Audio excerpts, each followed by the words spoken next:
நான் என்ன செய்தேன் என்று கேட்கும் உலகில் எனக்காக செய்திட்ட அன்பை கண்டே. தனியா ஒரு தகப்பனின் தப்பம் கண்டே.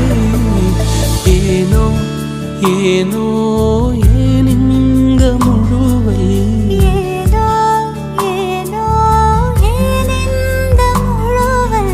அசத்தனாம் என்மேல் ஆசத்தி கொண்ட அசத்துருவும் போல எவரும் இல்லை.